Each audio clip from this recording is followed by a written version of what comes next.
Hello viewers, I am Deepthi. Today I am going to clear all your doubts regarding ISC Mathematics syllabus as well as paper pattern. As I have discussed in another video, paper pattern in detail, here I can tell you that now your paper will have 4 sections, section A, B, C and D. In section A, 21 marker MCQs are there. In section B, 7 2 marker questions, total 14 marks are there. In section C, 7 3 markers, 21 marks are there. And in section D, 5 markers are there. तो आपका 80 marks का bifurcation है.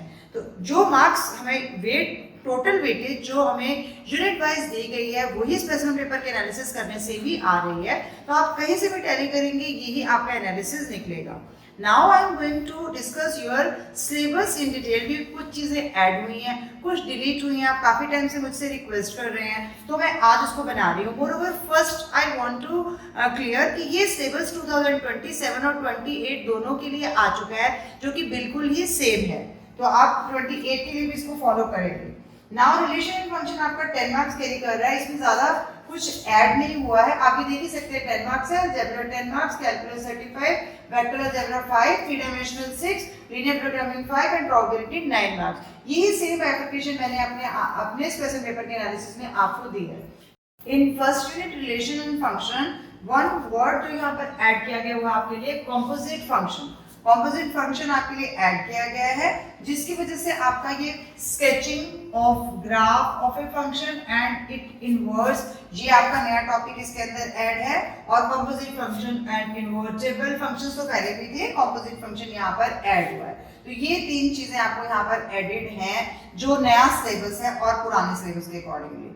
इसी तरह से inverse trigonometry में अगर हम जाएंगे तो मैंने आपको ऊपर भी बोल दिया graphs of inverse trigonometric function. अभी मैं स्पेशल पेपर सॉल्व कर रही थी तो उसमें आया भी हुआ है. तो graph of inverse trigonometric functions ये आपके लिए इसमें नया टॉपिक ऐड हुआ है. बाकी रिलेशन फंक्शन यूनिट में और कुछ ऐड नहीं है.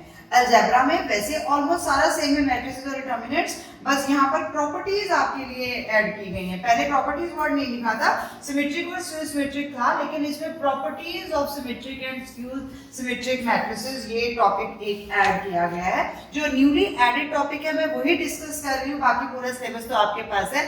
जो स्टूडेंट्स पुरानी बुक फॉलो कर रहे हैं उनके लिए थोड़ा और ज्यादा ध्यान से सुनने वाली बात है. इसके अलावा प्रॉपर्टीज ऑफ एडजॉइंट यहाँ पर ऐड हुआ है. सिंगुलर नॉन सिंगुलर मैट्रिसेस है ये है. ये properties of adjoint of a square matrix ये टॉपिक ऐड किया गया है. इसके अलावा प्रॉपर्टीज ऑफ इनवर्स ये भी एडेड है, न्यूली एडेड टॉपिक्स में से है.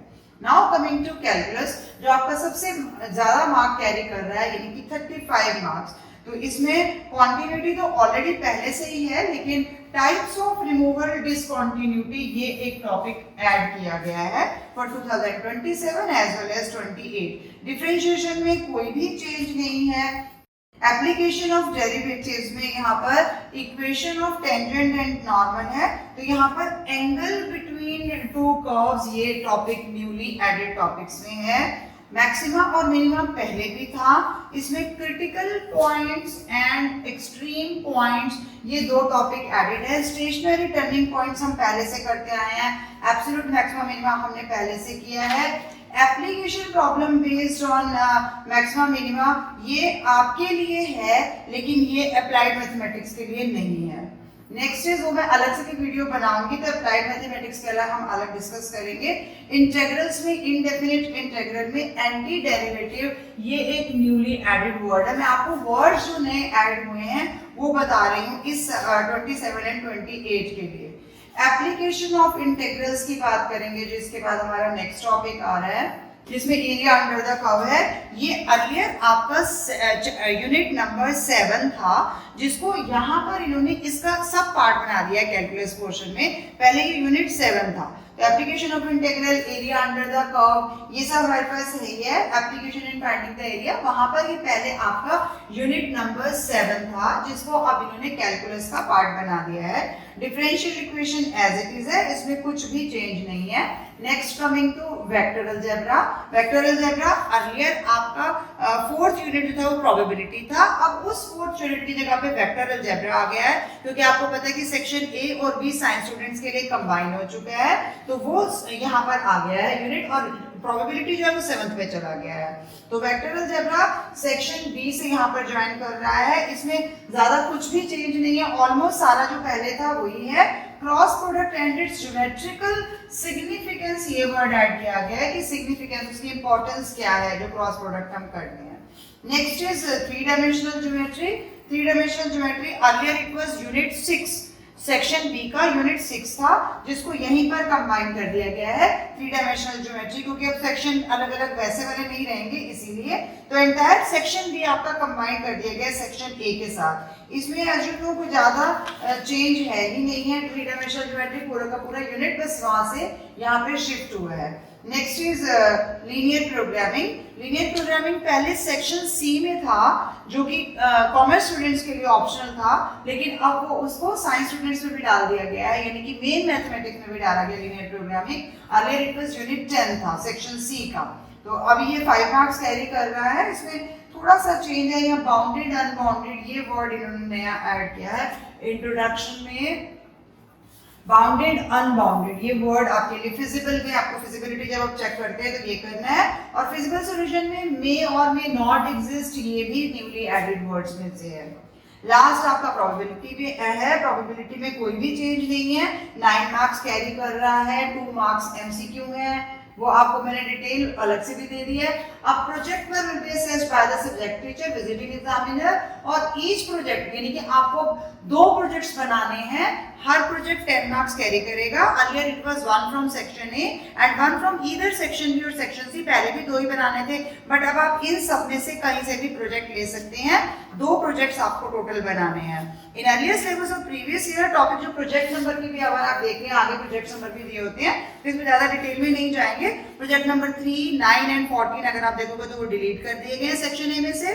सेक्शन बी में से 21 प्रोजेक्ट नंबर डिलीट किया गया है। सेक्शन सी में 31 एंड 32 डिलीट किए गए हैं। और बहुत सारे एंड में जो 31, 32 है, ये सारे न्यूली टॉपिक्स जो ऐड किए गए हैं प्रोजेक्ट के लिए, तो थोड़ा आप ध्यान से कीजिएगा।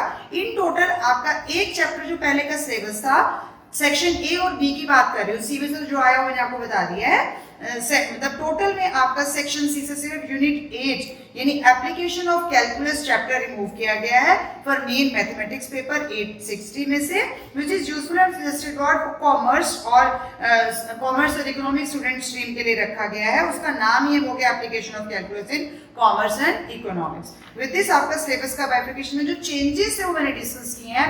फुल सिलेबस तो आपको ऑलरेडी बुक्स में मिल ही चुका है।